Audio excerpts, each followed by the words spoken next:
الحمد لله رب العالمين الصلاة والسلام على سيدنا محمد وعلى آله وصحبه أجمعين. Dear brothers and sisters, Assalamu alaikum wa rahmatullahi ta'ala wa barakatuh, and welcome to Islamic Oasis Live. Although this is a very special session, a session inshallah that is going to discuss the dramatic events taking place in Russia.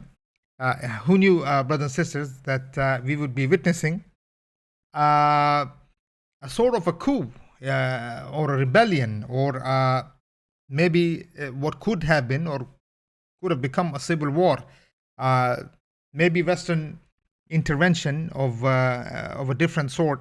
But obviously there is a lot going on in the area with Wagner group, with what's happening in Belarus, with the situation with Latvia, Lithuania, Poland, NATO. Everyone that's involved in the last 24 to 72 hours, at least last 24 hours, has given some type of statement regarding Putin, regarding Prigozhin, and what's happening there. So inshallah, of course, who else to talk about this situation, this events taking place live as we speak, with Dr. Abu Talha al-Malkawi. You know Dr. Abu Talha well. He's, of course, doctor, engineer, someone who's been to Russia, studied in Russia in Soviet Union times, who understands the Russian mentality, understands the deen of Allah subhanahu wa ta'ala, has been a dawah carrier for the last, as long as I know, most of my life. So inshallah, Dr. Abu Talha, welcome to Islamic Oasis Live once again. It's always a pleasure to have you here. Thank you, brother. Thank you. Assalamu alaikum. And may Allah Azza wa Jal bless you all and all the Muslim Ummah during this coming 2 days of Eid. Tomorrow is Arafah.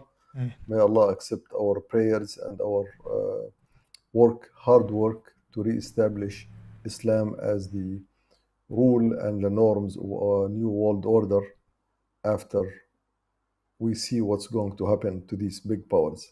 Ameen, Ameen, Allahumma Ameen, Inshallah Rabbil Alameen. Amazing timing, of course. The day of Arafah is ahead of us. The Eid is coming. A lot to commemorate, celebrate, and think about. So, Dr. Abu Talha, this is what are we witnessing here? This is a very unique situation in between the powers. Is this Western intervention? Who is there actually mutiny taking place within the Russian army, or is this Wagner and inside power was bought out? What's going on, Sheikh? And now on the top of that, of course, we'll go into Belarus, because for Lukashenko to come and say what he's saying or what he's doing, what's the deal, Sheikh? What's going on in Russia? Well, okay. Let's try to dissect the whole Russian type of mentality and the current situations. Since the collapse of the Soviet Union, Russia has been dominated, aside from the KGB or the secret forces, and aside from the government, aside from this official structure, has been dominated by various mafias. Mafias, and these mafias are very well supported. I mean, you're talking about the oligarchs. Yes. And there was at one point of time, the Chechen mafia was the largest and the biggest in Moscow, and there were many others. Those at the time of the Soviet Union, they used to be called the hooligan. Hooligan is an equivalent of what amounts to a mafia today, but these were like bandits who would control the streets. But that was under the supervision of the Communist Party to make sure that they can benefit from the situation on the ground, from the people, to keep the people under the check, under pressure. Now, after the collapse of the Soviet Union, this became the mafias. And Putin himself, at one point of time, was one of the biggest organizers or supporters of mafias. And if you had any trade inside Moscow, you had any large, strong business, you need protection, you better go to the big guy, the big brother. And the big brother at the time was Putin, who now became a president for so many years.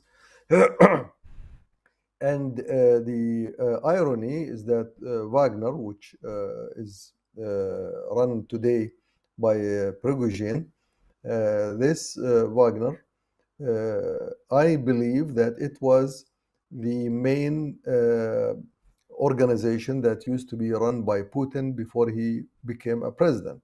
So now it moved to Prigozhin. It's given lots of mandates, lots of power, lots of support. It's one of the largest. Actually, it is the largest entity in Russia that can do militancy outside, inside Russia. They can run. I mean, Prigozhin. They are in and Mali, Wagner. they are in Africa, they are in Syria, they Yes. are in. So they are playing almost the role of Blackwater from the United States perspective. It's even more. It's even more. Blackwater works as security officers most of the time. They rarely run in uniforms, but this Wagner is actually in uniform. It's an army. It's a branch of the army. It's they call it private company, but it's not. It is not. It's an official branch, official arm of the Russian army. It is completely supported by the Russian army. The arms, and here comes, in fact, in a second, I will talk about the anatomy of what has happened that led to the latest rebellion. But this is the nature of Russia. Now, there are, of course, the Russians people, almost 200 million and above. Not all of them are mafia. So the rest of the people, they have to either pay this mafia or that one, or to be under the control of this or that, or to be absolutely irrelevant or silent. If you don't have any special interest, you just live your own life. And that will explain later on why Moscow people were so cool, or even in Rostov, as if what is happening is not of concern to them, because they know, they see it. It is a big fight between the big giants here, who are of the same camp, the same category. Both the Russian official army and government and Putin, on one side, they are running the big show, and these are running the show, another show on their behalf. So they are the same. But then something has happened. There is something internally inside Russia that's going on that's beyond the ability to swallow. And then this big guy, Prigozhin, came under direct threat of Putin and the Russian army. Why? Because he grew bigger than they thought he should grow. And he started demonstrating his power personally, as for political aspects. So they decided to shut him up, or remove him, or at least put an end to his tyranny. What they're That's saying, basically. what they're saying is that, well, first he started with 50,000 army, and then I guess the eastern Ukraine, they lost about 25,000, so that's a huge attrition rate.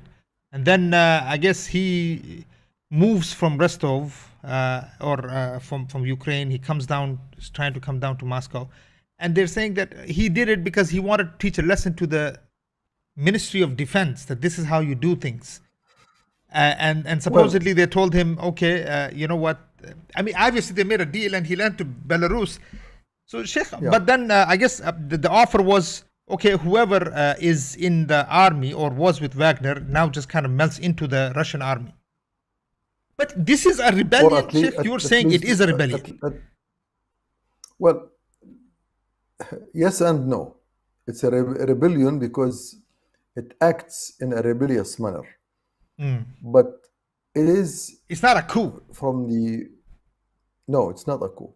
It's Wagner, under the leadership of Prigozhin, had to move in order to save their life or to protect their entity. They have become a threat to whom? To Putin and his elites, and they have been told so, and they have been punished. So now they have either to make a move to show that we can protect ourselves, or they will be destroyed, they will be removed altogether. And here is what happened. Let's go to trace the events. Wagner interfered in all the fronts, all the wars that Russia want to participate in. In Syria, they did. In Ukraine, when the Russians decided to go into the Crimea and occupy the Crimea. Crimea, and in, of course, Sudan, Libya, Yes. and all these places, like in Libya, they officially were there. In Sudan, they are officially there. In Mali, they are there. And in the meantime, besides they are doing all the dirty work that the Russians will not do because they want to hide behind it as a government, the government that does not want to be labeled with war crimes as a government. So they had this arm that it does this on their behalf. Who supports them with ammunitions? The Russian army. Wagner does not have its factory, does not buy weapons. It all comes from the Russian army. The Russian army provides them with the vehicles to move their soldiers, supplies them even with tanks at almost no cost. So it's all supported, this whole group, by the Russian army, and the Russian army means Putin. And what these guys do in return for all of these, like when they went to Sudan, they got tons or thousands of gold pieces. Most of the gold that were at some point of time digged out of Sudan ended up under Wagner's authority. This was the same in Africa. In Libya and other places, they were doing the oil and gas deals to protect. Sheikh, how does this work? So they are okay, private military, but meaning they're semi-private. I guess let me ask you They're this way: is US involved in this in any way? There's a reason for what I'm asking. Let's put the US aside for a second. Okay. No, the US is involved definitely, without any doubt. Yeah, because I'm trying to understand the nature of Wagner. Yeah. Now the US is involved indirectly. Wagner is a product of the Russian government and army. Is totally 100%. It's like it's a spin-off. You know, when they have a spin-off companies today with the incubators business, this is a military incubator, and they have it as spin-off. They spin off Wagner Group. They built it from scratch, and they used, of course, prisoners of war. Who can recruit prisoners and take them out to the front lines, to the field, to the front? It has to be the government who does that and gives them to the Wagner. So Wagner is the Russian army. It's another view of the Russian army who can do all types of things without labeling the government. And they give it this called the private military company. There is nothing called private military company. This is crazy. That's not true. This is a private military owned by the government completely, and the revenues come to the government. Which government? The mafia that Putin runs. That's why Prigozhin keeps talking about the corruption and the financial corruption of the top leaders in the army and in the government, which is Putin. And he talks about cleaning up this corruption.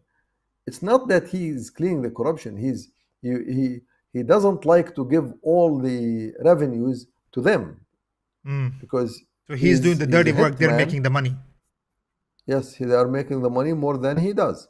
So now, going back to can this happen outside Russia without the U.S.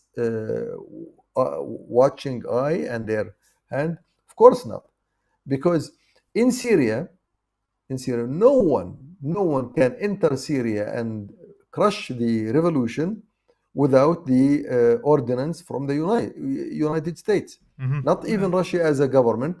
So now it goes in Syria. Wagner is in Syria. Wagner is the one. In fact, this past week, maybe 2 days ago, the airstrikes that went into Idlib and destroyed many yesterday of the farms. Yeah, Umar ibn Khattab Masjid was hit. This was called Wagner attack. But this is interesting, Sheikh. They did the attack there. Was that to say something to the United States that is this a way of communicating, or because it's working in Syria, so obviously Americans know about it.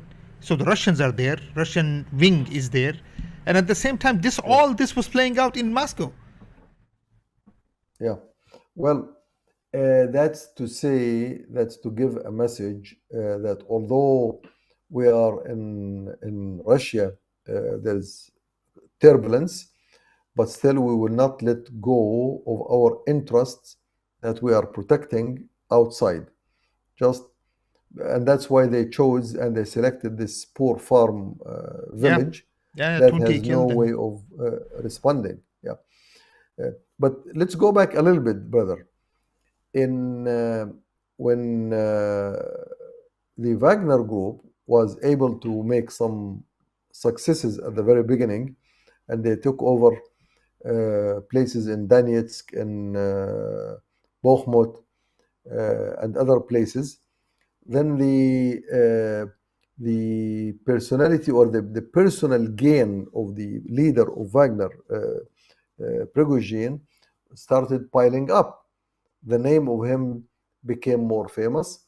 He started talking big against corruption, against the lots of lack of capabilities of the Russian army. And he criticized a lot why they stopped supplying him with ammunitions when he was in the middle of the battles. And he knew, and he mentioned that this is it's like a backstabbing, and that's what happened. So because I think he released an 11-minute 11-minute tape this morning on Al Jazeera and BBC.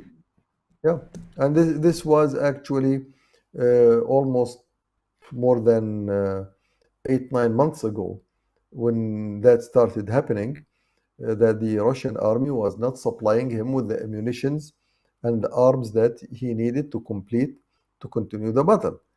And more so his troops, they got hit directly by Russian helicopters, jet fighters.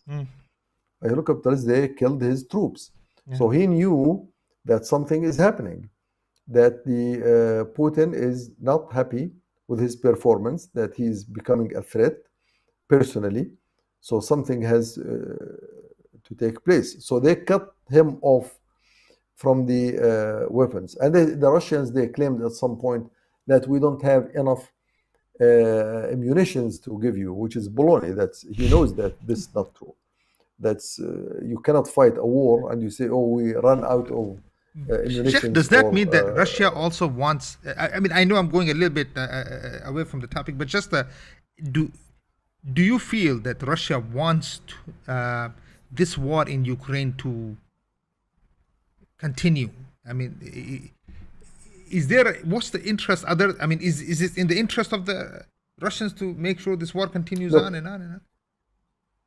Big powers like Russia, like United States, they know that when there are internal turbulences, when there is some unrest within the community at large, wars are the best cure.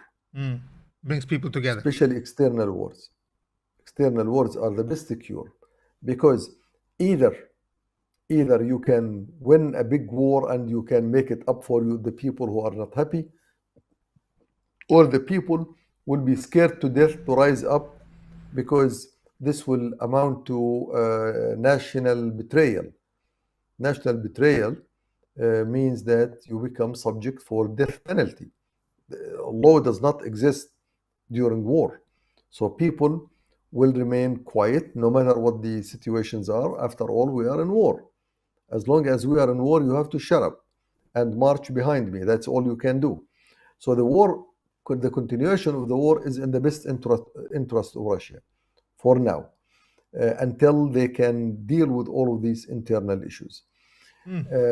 Now, Wagner is not the people. Wagner is a military entity. So to them, and they know what wars are about. They are part of the war. So now, when Wagner, under the leadership of this Prigozhin, sees that the Russian government and the defense ministry and the army leaders, they started acting in antagonistic manner to their existence, which is obvious now. The Russian government no longer wants to tolerate this growth of Wagner to become a threat to the stability of the Russian government and the Russian leadership. And that's very important. So now he knows that, and he sees that, and he knows that he's under scrutiny.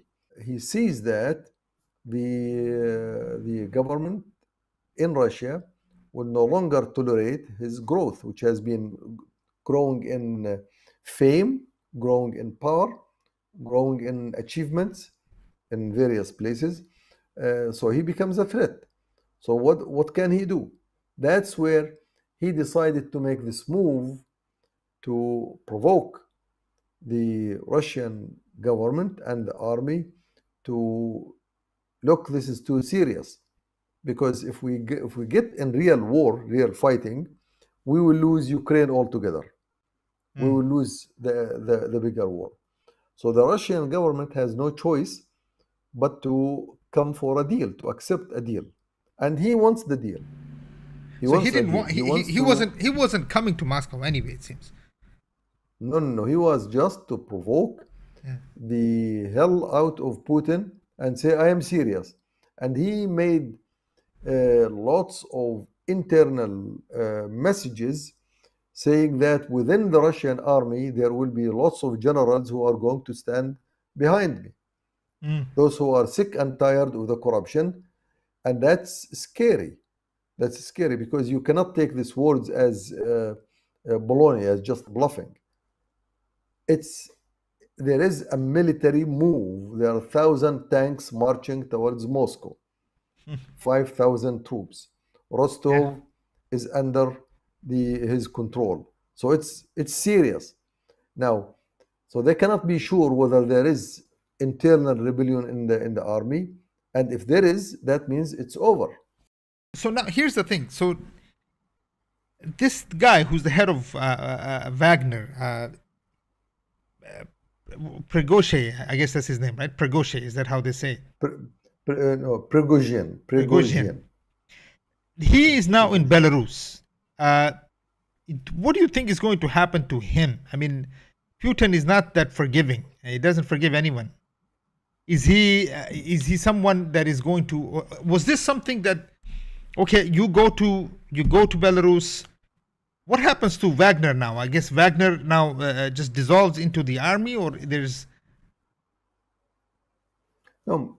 Now, look, Wagner has been, as I said, has been always part of the army. So let's Oh, not that's what forget I'm. that. Oh, okay, all right. Now, Hold on. So that's there. reorganizing Wagner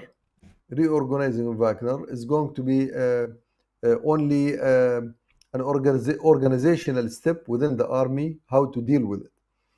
So most likely some of these who were very much stupid to think that we were rebelling against the government, probably they will be punished. So somehow they will disappear. That's Russia.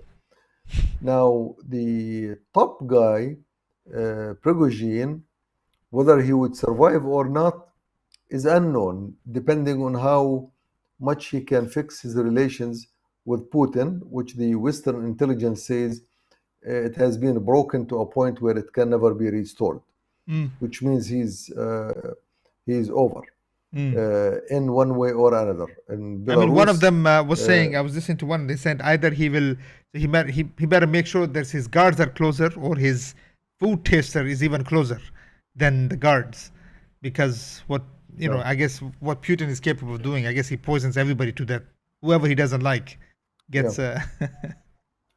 Now, the theory that he's attached to the Western intelligence. Western means CIA. Yes.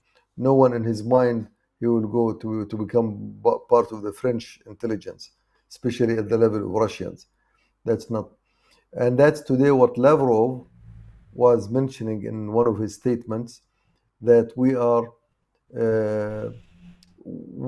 investigating now. We are looking. Actually, he says we are looking for evidences of the relations of Prigozhin to the Western intelligence.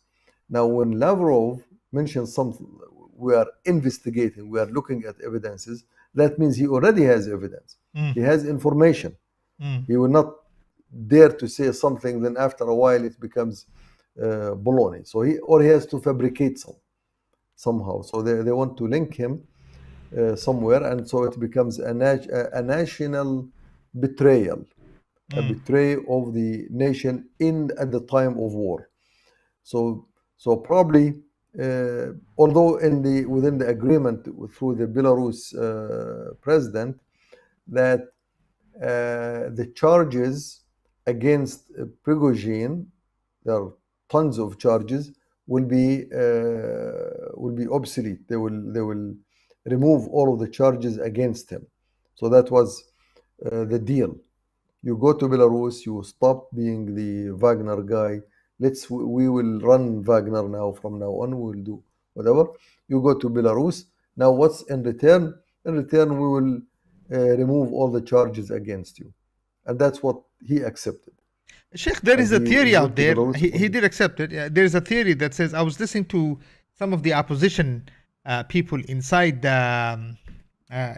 Belarus, and I forgot the lady's name, but it seems like they don't like Lukashenko, and that what she was saying, that look, don't be surprised that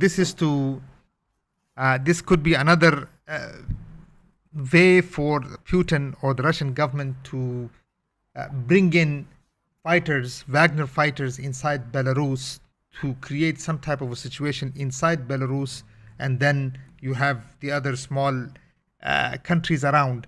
And that was one issue. The second thing was that, I mean, is that even a possibility? Are you thinking that is this anything to do with? Look, even if the U.S. wanted the Wagner group to be inside Belarus, this would have been done between Putin and Yushchenko, because they are Very close. Belarus, very close, and they would welcome Russian troops to be there to defend them, because after all, Belarus is not even as powerful as Ukraine. and if the Ukraine situation is resolved in a manner that makes Ukraine stronger, probably they would go and punish Belarus, because Belarusia stood all the time with in the favor Russians. of Russian invasion of Ukraine. So so they don't need this trick. This is too much of a trick to play to get troops inside Belarus. That doesn't sound political at all. Uh, but I think this is temporary. That's a temporary stop of the rise up of Wagner against the Russian government or military. Let's stop it. And as Putin mentioned, and Putin, I think for the first time, he's absolutely right, or he could have been right before, which I didn't know, when he says the priority that has to be the top priority, first and most and last, is the war in Ukraine. We cannot be sidetracked. We will not go there. So he would take any settlement, will accept any settlement, will do any settlement for now, but eventually he will come back to this guy. So it's over with this person. So, Prigozhin, Sheikh, it's if over. there is a But clue that Western intervention has taken place, okay, so what is the trajectory now? I mean, are we looking at? I mean, does Russia have any wherewithal to intervene in any Western projects? no, no, Russia is too weak. In fact, the Soviet Union was not able to intervene in real Western projects. I'm not talking about in the world. No, in the world they intervened. But America, Europe, Western Europe was above and beyond the reach of the old Soviets. And they are above and beyond the reach of the Russians. The best the Russians can hope for is to keep them alone. Just keep us alone, let us alone. Don't bother. And that is not happening. Now, is this type of move, does it look like an American ordeal or orchestrated by the Americans? No, that's not how Americans do things. Americans don't do things short-handed. They usually have plan A, plan B. Look, we all worked in America and we know how the Americans work. Every time you want to make a project, at the end, when you are done and have all the requirements, all the issues, all the finances put in place, then comes the big boss says, what is plan B? What's the next? What's the plan B alternative? The risk analysis. The Americans Corp, which is all American corporation, it includes the White House, includes Pentagon. They have all of this, the risk analysis. So they don't take things simply, oh, I can do it, let's go. They don't do that. So this doesn't sound an American involvement. Now that doesn't mean that Americans don't have links and contacts and maybe some favors on Prigozhin personally. Doesn't mean that. But as Biden said, now this is look at if you want to really understand the politics, look at these how they phrase their responses. Biden says we will not support, because they asked him, are you going to support Prigozhin and Wagner in their rebellions against Putin? He said no, because we don't want anyone to label us that we are taking sides. We don't want to take sides. Now that's a diplomatic answer. Diplomatic answer. He didn't say that we have nothing to do with Wagner. We have nothing to do with Prigozhin. This question actually is not relevant. And if it was Trump, probably he will insult the one who asked the question. This is not a question to ask me in the midst of all turmoil. You are telling me that I am supporting that? No, no, no, no. He didn't say that. He said, I don't want anyone to label us that we are supporting one side against the other. Simple. So that keeps that door open that maybe they do have the links, they do have and they will. Are they going to dispose their guy if he is their guy, this Prigozhin? Just let him get lost, or maybe we will come to save him at some point if he asked for political asylum. Maybe we can give him. It's his right, as they did for others. So that's to be seen how they want to handle that.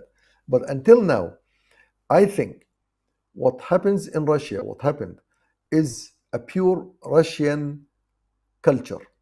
It's the big fight between two big mafias, two big organizations. The government organization, which is an organization, it's an organization. It's like Wagner itself, but it's much bigger. And with Wagner, on top of one is Putin. On top of the other one is Yevgeny Prigozhin. Now these two, they were not rivals. They were friends. They came to be friends. How did they come to be friends? I can be 99% sure that this guy, Yevgeny Prigozhin, was part of the KGB, which was run by Putin. Because as soon as this guy got out of prison, after he was in prison for 10 years almost, supposedly. He was actually imprisoned for life term.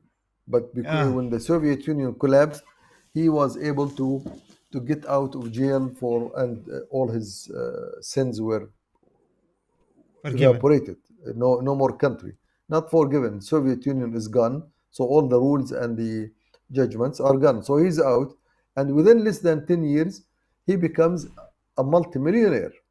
He runs one of the largest catering services in Moscow, the one that caters to the Kremlin and to the Ministry of Foreign Affairs and to all the dignitaries that come from outside. He catered for Obama when he was in Moscow, and he catered for George Bush, when he was in power. So this guy, he grew up too fast, and he was running one of the chains, hot dog chains, which are U.S. hot dog chains. So I think those things can, one way or another, link the guy to the big boss in Washington, maybe.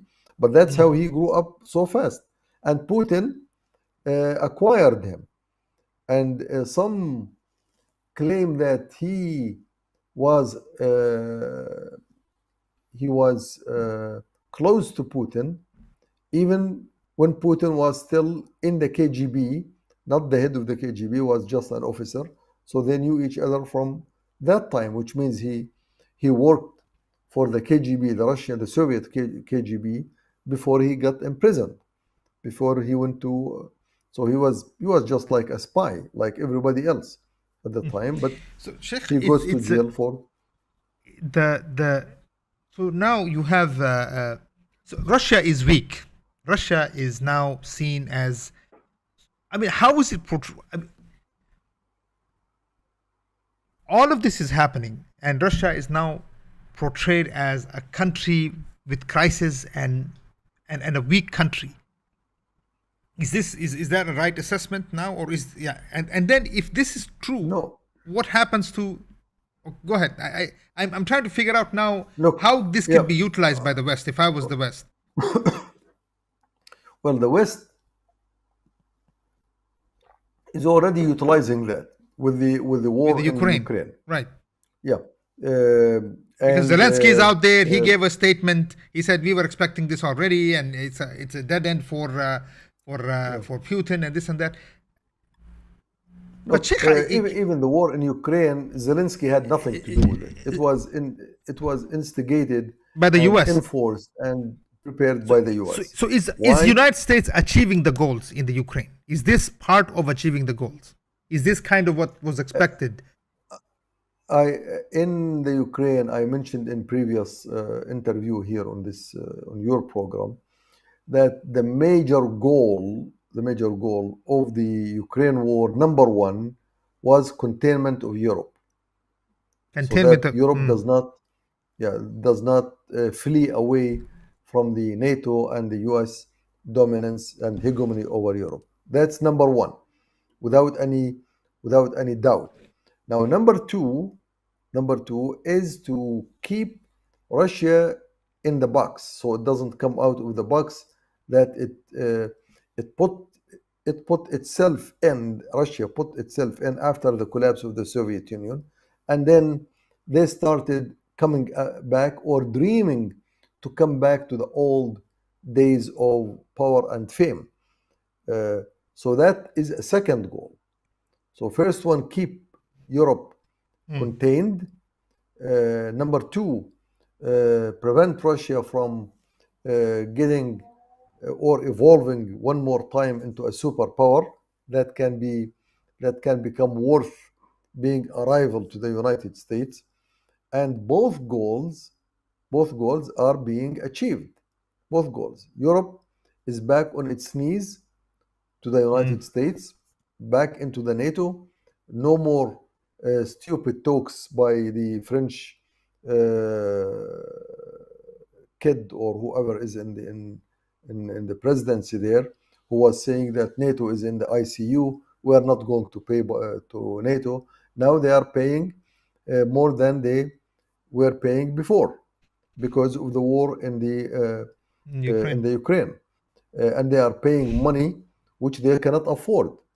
And they just allocated $3.5 billion extra, $3.5 billion for the next few weeks. And they are paying more than probably the US is contributing. That is keeping Europe also under check. That's number one goal. Number two goal is not to enable Russia to come back to be a real superpower again. Unless America wants to name it that way, just like Biden did before his meeting with Putin in Geneva back in June 2021, when he said, I am meeting with the president of the superpower, next superpower in the world, the great Russia. No one after the collapse of the Soviet Union ever called Russia a super state. In fact, Obama, who was the boss of Biden, when he was visiting Russia, inside Russia, he said, Russia has become a big regional power. Regional, not super, not world power. Inside Russia, inside the Kremlin, he stated that this is big. Biden later on. So what I'm saying here is the major objective of the United States in relation to Russia is to keep Russia crawling, not dying. It doesn't want it to die or to be crippled altogether, but at least crawl or walk on your knees. Don't walk so fast, and don't grow up too tall, too high when you cannot be that high. Unless we want you so. Meaning what they kind of did with China in some ways. I mean, they kind of allowed China to grow. Yes.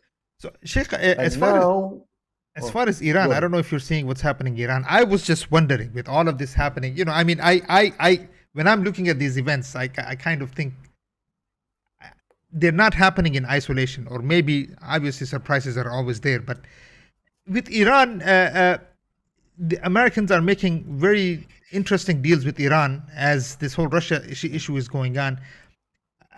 I mean, is this to kind of because Iran is also in Syria with Russia, is allowing to. I guess they're telling them that they're allowed to have some type of new weapons, new missiles technology that Iran has been able to have.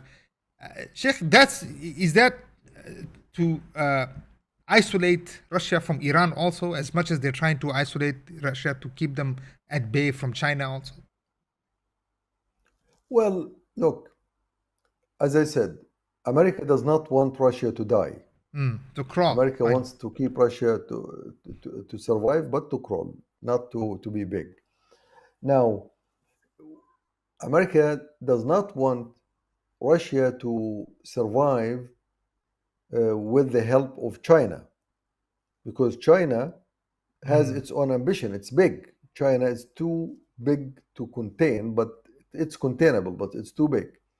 That's why America allows Iran to step in and keep pumping air and blood into the Russian economy through the deals about oil, that let's sell the oil with local currencies to rest of the world. We can provide you with the drones, with the smart drones. We can help in different ways, so that the one who is supporting Russia is totally in the hand of the US, and Russia knows that. It knows that this blood is coming through a pump in the hand of the US. The US is Iran. pumping the Iranian blood into the Russians, so they know that. And that's why now the Russians eventually, they would love to make deals with America to see how the United States is going to behave. But the United States does not behave directly, it uses its agents. Now, in one side, it helps Iran economy grow because they sell Russia weapons. It enables Iran to claim that they are in good relations with another superpower, so they don't need the American influence. But in the meantime, America is releasing the money that belongs to Iran Yeah, almost 400 from some billion US dollars. banks and from Iraqi banks. Yeah. Now Iraq is under Yeah. total control of the US. Yeah. They decide to give them their few $1 billion, which are in Iraq. So America is opening the channels for Iran to grow and to become stronger. And I think it's the time to bring Iran to the world arena as a big ally of the United States, to start utilizing it directly, openly, is coming soon. Because Against who, Sheikh? a hidden Against China? no, not against, it's regional. No, meaning The that, Middle East. of course, what I'm saying is, for instance, the Americans used Afghanistan against Russia at one time. I mean, is it possibility that another such regional power could be utilized against China in that same region? Iran is not in the Chinese region. I mean, it's Chinese close. region, Central well, Asia, at least. but Iran has been put in the map of the United States as part of the Middle East. When they talk about the new Middle East, they talk about Iran, Turkey, and Israel. These are the main sustainers of stability In the of Middle the East. entire Middle East. It's like a hat. Iran from the east, Turkey from the north, Israel from the west, and then the rest of the Middle East is contained within these three big powers. So Iran Who comes has- up with these things, Sheikh? Why? Oh, this is look. This is written. People just have to read. They have to read what Baker talked about it back in 1991, James 92. Baker. Yeah, James, foreign oh yeah, minister. Yeah. James. There was a two James Baker and Hamilton. It's called Baker Hamilton document, where he introduced this type of organization for what he called the new Middle East, and he explicitly mentioned that Iran will be handed the stability of the Gulf and Syria in particular. Turkey will be handed the old role of Saudi Arabia, being the vanguard of Islam, the Sunni Islam, for the rest of the area, and Israel will be the hand that has the big militancy, which can threaten almost any entity without being a threat to Turkey or to Iran, of course. So that was the plan. It's they called the triangle plan. This is like a triangle: Iran, Turkey, Israel, and that angered King Fahd a lot at the time. He was so angry because he thought that Saudi Arabia should have been granted a position. It had angered also Egypt, Hosni Mubarak. He thought that Egypt should play that role, but they ignored all of that. They ignored it, in fact, in a very rude manner. very rude manner. And that rude manner was Bush, the father. He refused to receive Fahd in the White House, and he himself went to Saudi Arabia to the American troops in the desert in Rub al Khali, and he invited Fahd to come and meet him in the desert in his tent, and he did not go to Riyadh because Fahd thought that he's something big. The Saudis are big, so that's the plan. So anyway, in so Iran is regional. China region is Indochina. Chinese in the Indochina, it See, yeah. includes China, India, Pakistan, Taiwan, Korea, North and South. This is the region where stability needs to be maintained, given that China is a regional superpower until now. Sheikh, on the other hand, you have. Let me ask you, what's the deal with Central Asian countries? I mean, it seems like the moment this whole thing was happening, Chechen minister or whoever, I don't know if they have a president minister right now, but he right away calls Putin and says, we are on your side, and all of these, Kazakhstan, Uzbekistan, Azerbaijan. Sheikh, I mean, do they not see any type of cracks and then say there is any way to become independent from Russia, or that's not possible? I mean, Look,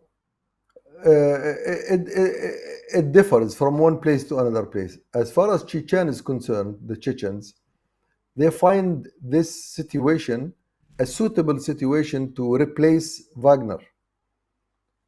Because Chechen at one point of time was the largest mafia in Russia, the yes, strongest yeah. mafia. In fact, this was the main reason for the war against Chechens at the time of Dudaev. Although at the time, the Chechens, they carried the Islamic banner, some of the Muslims, they got involved into that war in between. But the real war was against to stop or to break or to diminish the power of the Chechen mafia, because it was a threat for the rising Putin's mafia and the other mafias in Russia. So I mean, when you say the Chechnya, Chechens Sheikh, let me dig that a little bit more here. Let me tap. So when you say Chechnya, meaning does do Chechens really have that kind of? They can have that kind of influence inside Russia. I mean, they are. Look, the Chechens, as I told you, in Moscow, the largest mafia, and during the Soviet Union, the so-called hooligan, the largest hooligans were the Chechens. Now, not per se Chechen nationals, but run by Chechens. It was run by them, and it included within their members, just like Wagner, include Chechens, Cherkess, Uzbek, Kyrgyz, Dagestanis Russians, and all this. Ukrainians. Not Pakistan, no, it's No, Dagestan. Russia. Yeah, no, Dagestan, yeah. yes. All of these, so they were organized by the Chechens, very powerful entities, very well armed. That's why it took a while to really crush them down. But then, once it was crushed, again, they allowed this to grow. It did grow one more time. They are still operative inside Russia, and that's why they see an opportunity to replace Wagner Group The Chechens. inside Russia. Interesting. Oh yes. Okay, now I see the connection. And this will be the ambitions. Look, any mafia I see at what this you're saying. time, they will be competing with Putin. Come on, Yeah, give because us that right war, away we they will come in be- and say we are basically. So the Russian Chechens saying we are willing to be replaced. Yes, we are willing to replace Wagner's. Wagner. Sheikh, Willing okay, to replace doesn't that beg the question? Why does Russia need such entities? Oh, number one, because as a government, they want entities that the government makes their dirty work and hide behind them. So you will not be charged directly that with war crimes, with being anti-nations, being all types of criminals. So they give this role to side entities. They hide behind them. That's number one. Number two, it's because they want to control the rival groups inside Russia and to be able to get rid of all the oppositions in a very dirty manner. You have hooligan or mafia that can do whatever it wants without the involvement of Russia going through the legals, etc. So they need these, and it's their strategy. This is how Russia is built for more than 100 years. But That's not something would you can Russia change. allow any other entity, the United States or anybody, intervene in these territories? And Oh, for instance, Uzbekistan used to at one point have a large base for Americans at the time when they were yeah. fighting Afghanistan, it seems, but that was closed and other things. But I guess what I'm asking is, Russia does have influence, but it's only in that region, period. It cannot intervene anywhere else. Russia, yes, it's within all its region. That's beyond that. Even inside the Central Asian countries like Uzbekistan, Tajikistan, Kyrgyzstan, their influence is limited. Let me rephrase that. It's vulnerable. It's not stable, which means at any point of time, the president or an elected president can actually run to the West and escape the Russian influence. They can do that. So it is not that stable. Of course, some other Kazakhstan is more or less stable towards the Russians. Belarusia is, but Russia cannot afford to keep all of these powers under its control for a long time. It doesn't have the capability, doesn't have the money, doesn't have the wealth. That's not within their reach. So would that be But now? one reason why these presidents or governments rely on Russia, they prefer to rely on Russia because Russia helps them suppress the Islamic movements in these countries. You like to do that. Hold on, it's breaking. The auspices of terrorism. Huh? It's breaking. It's breaking. That one point I need to get into. Last 30 seconds, if you can repeat. Yeah. Can you repeat the last 30 seconds, Sheikh? Yeah. Yeah. I mean, as I was saying that Russia, the only reason why these countries would go behind Russia is not because Russia can support them economically and financially, but rather Russia can support them in terms of crushing Islamic movements inside these countries, like Uzbekistan, Kyrgyzstan, Kazakhstan. United States would not do that dirty work yet because they don't think that these movements are real threat as much as the Russian government is. So United States would not intervene in order to, let's say, like Russia did in Andijan when at the almost time of 10,000 people Karimov, he killed. wanted to crush. Yeah, so it was the Russian troops who did that. Yeah, special It was forces. beyond the ability, beyond the ability of the Uzbek power to crush that movement or that Andijan ordeal. So the Russians came and did that. The Americans would not do it. So, Sheikh, I guess Directly. maybe last two questions here. How strong? How should the Muslims be looking at this? Because I mean, unfortunate, we are a huge population in the region, and just I guess we are no more than just gangsters in the area, other than the Chechens. But how do we look at this situation, Sheikh, with Pakistan there, Iran We there, look at this Uzbekistan there, situation. all of this mess? We look at this situation in a broader sense. That what seems to be a big power that cannot be cracked, actually it does crack. What seems to be an obstacle that you may not be able to overcome. You're talking from the It Russian does, sense, what people thought Russia yes, was. yeah, what people thought Russia was, and that comes in line with the ayah, one of the last few ayahs in Surah Ali Imran, where it says, وَلَا يَغُرَّنَّكَ تقلب الذين كفروا في البلاد متاع قليل ثم مأواهم جهنم وبئس المهاد. Do not be over obsessed or overtaken by the big power and the moving all over the world around you by big powers. This is not going to last. This is not going to last. It's only short period of time. So what we see sometimes, what the people scare us, trying to stop us from our movement. Say, look, cool it down, guys, cool it down, brothers. Who are you? What do you think your size vis-a-vis China, vis-a-vis United States, vis-a-vis Britain, vis-a-vis Russia?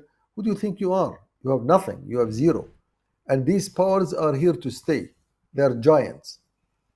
So when you see a crack from within the Russian empire, let's call it, and this just last 48 hours or maybe since Saturday, this could have toppled down the big power. The year of election, 2022, I think, or 2022, with the when Biden came to power, that attack on the Congress, it could have evolved into a January 6th, I complete think, or crack. 9th. Yeah.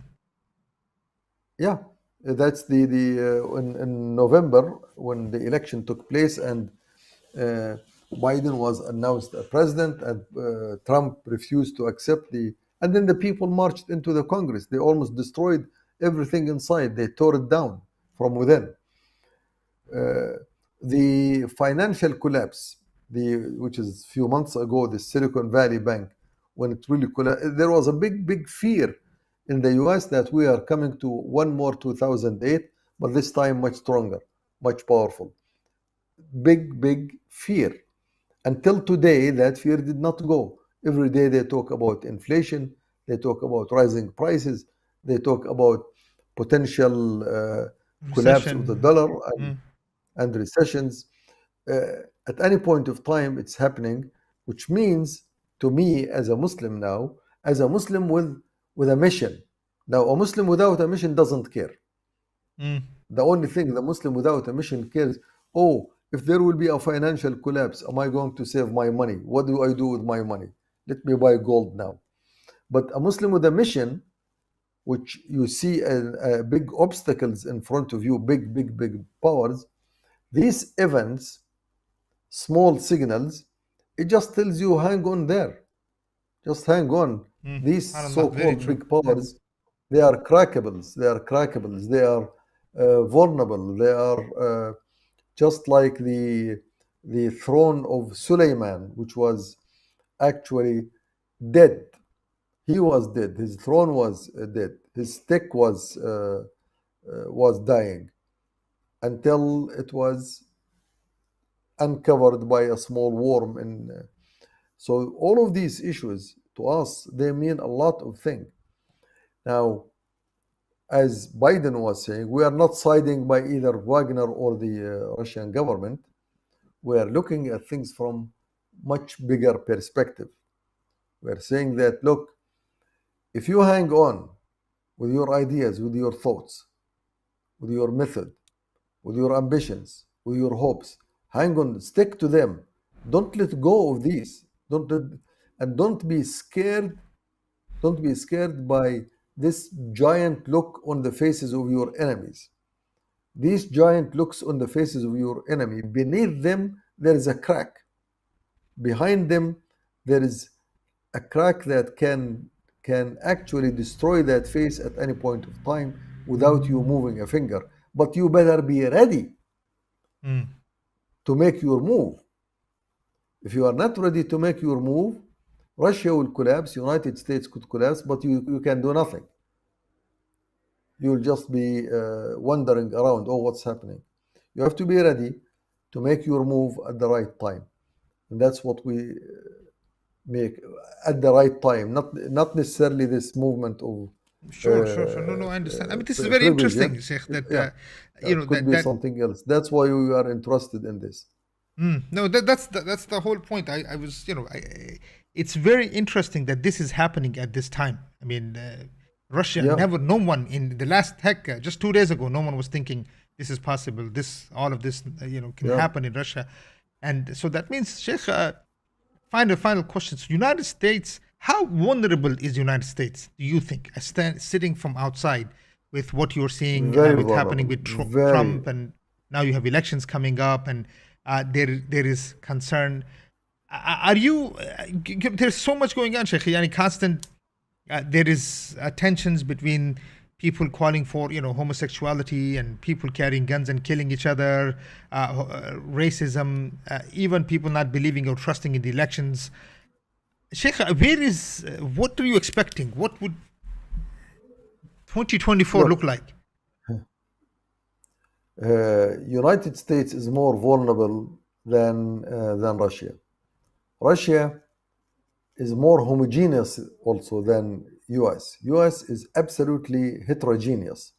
Mm, There is no coherence between my so-called minorities, right. African Americans, the white race, between women and men, between Latinos and non-Latinos, between people who faith, people of no faith, people who believe in this all gender type of revolution, and people who do not. There is no correlation. There are no bonds. There is no more identity. Look, when you lose your identity, Mm, it takes only a while before you collapse altogether. And this was an article that appeared in the Time magazine a few years ago, even during the Corona. Someone he's a big traveler, and I think he at one point of time was a big CIA agent, CIA officer. He said, "What I have learned in the last few years is that we as Americans, we no longer have an identity. We no longer have an identity. We try to look at something within each individual to identify yourself, but you cannot identify yourself as an American. That bond no longer exists. mm, That means the crack. What keeps atoms together from exploding? The bond. bonds. Mm, If you break that bond, you will have explosions. You have a nuclear explosion. So it is in the making. We hope that it will not be so destructive that the innocent, regular people, good people, do not get hurt before everything can be reestablished. But it's happening. It is unfortunate. It's not that we don't say, oh, that's good to have, because no, uh, when the bond between nations collapse, that's not a good sign. Because even if you take over, you become, let's say, the one who is in charge, it takes you ages to rebuild an identity until and unless you bring the new identity that the Prophet ﷺ brought. Now, Mecca did not have an identity. And in Medina, when the Aus and Khazraj, they fought together, that's what the whole reason behind that first step in Medina called Mu'akha, the brotherhood establishment. yeah. Mm, You become the brother of this, real brothers. This bond, which was done on the first day of arrival, and with that type of obsession of the people in Medina and the Muhajirin with the personality of the Prophet and the strength of Islam, allowed that brother bonding, or brothering, let's call it, to happen. Uh, without that, no way you could have flourished beyond Medina. And that is today the world is living the anti-bonding process, anti-bonding process, anti-identity process. My Let me, identity. when you say identity in the United States, Sheikh, I mean, what identity meaning they're okay, so the Americans don't look at themselves as Americans anymore? Is that what you're saying? I mean, No. Everybody is trying to find him a way to show up with, or to portray himself. You put some earrings in your ear so that some people know that, no, oh, is that because I Americans am themselves are gentleman. not providing an identity for the masses? America They is. they they they they stripped that identity out of them. The identity that was built by George Washington and Mason and Madison and Lincoln and that they built an identity, and they labeled it with the freedom and liberty. They labeled it, but it was American. So it's American freedom, American liberty, American morals, American blah blah. So all you need to portray yourself, look, I am American. I hold an American. Where is my okay? This I hold an American entity. From that, you'll say, oh, that means you love freedom, you are liberal, you love liberty, you respect others, you know your freedom is not absolute, but it's comparative to the others. Uh, you know that you can give your rights or demand your rights. That's all you have. You don't have to say all of these things. There was a time you don't have to say all of these, even whether you are white or black, woman or man. All you have to say, I am proud of being American today. And now, I'm not saying this is the what I dream of, but I'm saying if you lose the identity, then you lose your existence. You lose Nothing the to live for. existence. That Then was you the only start purpose even cracking. for them. There is nothing to defend. And that's why when people marched into the Congress, they did not look at the people around them that we are same people. They started us and them. Us and them. How many us's are there? Us blacks, us whites, us Latinos, us women, us transgender, us gays, us lesbians, us bisexuals, us criminals, us careless. Everybody has his own us. Who are us? So that now in Russia is different. The Russian people still think of themselves as national Russians. That's why when they saw, in fact, today somebody asked me the question on the previous session in Arabic. He said, how do you explain that Moscow people were cool while the troops were marching from towards Moscow? They did not show any type of disappointment or fear or running out to stores to buy things. Why? Although there's a lot They of are people who flew so. out of Moscow, I'm sure you know there was a Yeah, little yeah. bit of panic. There was, but in general, Moscow is Yeah, it's big, not is like everybody. huge. Yeah, Others, even Rostov, which was occupied, people continued to work go to work. normally. And the reason for that, that's my opinion, is that Russians, as a people, as a nation, they looked at the events as being events controlled or within the framework of two big mafias fighting for their own self-interest. So that doesn't concern me. That's not us. We are the majority. We are the people. We live our life. This is not does not represent us. That's not our identity. That is mafia, which is usually an entity that's against the law or outlawed entities, or not real entities. Big deal. Let them crush each other's. We don't care. But we are and not going to be involved. it's not an occupation. It's not somebody from outside coming. Yes. Yeah. Khair, inshallah. All right, Sheikh. With this, inshallah, we'll end this program. Jazakallah khair. I know. What time is it over there, Sheikh, now? It's 12:30 now. 12, in the evening. almost 30. SubhanAllah. Jazakallah khair for your time, Sheikh. It's always a pleasure to have you here. I mean, right on. It's my pleasure. This is one of the reasons we call you, because we get right it's very few people we can call on to see exactly what's happening. Right on the dot. Allah, Jazakallah khair. And then, inshallah, we'll see you soon, Shaykh. Hopefully, we'll be able to do some lives while you are here in the US, bi'iznillahi ta'ala. And for the rest of you, inshallah. And for the rest of you, brothers and sisters, 2 ayat come to mind while I was speaking to Abu Talha. One, اصبروا وصابروا ورابطوا واتقوا الله. Have patience and outdo your enemies in patience, and continue your ribat, protecting the Muslims, of course, protecting the entity of Islam at this point, because we don't have actual ribat points. There are, but in many ways. But so we have to have patience. We have to outdo our enemy in patience, and we have to look for those points where we can bring Islam back as an entity again. And the other one, وَلَا تَحْسَبَنَّ اللَّهَ غَافِلًا أَمَّا يَعْمَلُ الظَّالِمُونَ.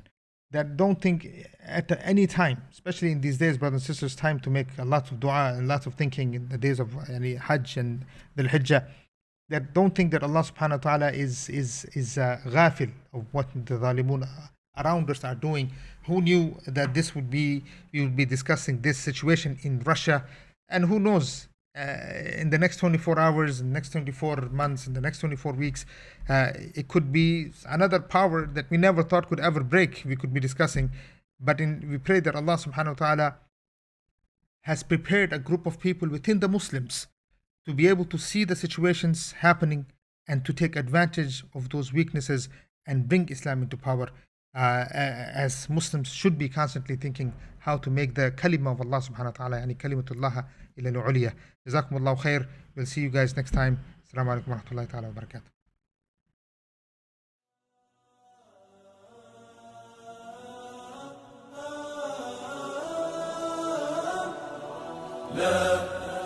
لن يطول الظلام ديننا لن يضام نحن جيل همام نحن فينا عمر لا لن يطول الظلام ديننا لن يضام نحن جيل همام نحن فينا عمر صبح بدا نور ظهر نجم وشمس وقمر ألقى على الدنيا الدرر هذا عمر كل البرايا تنتظر أيامه البيض الغرر كي تستفيد من العبر هذا عمر لن تدوم الجراح بل سيأتي الصباح نحن أهل الكفاح نحن فينا عمر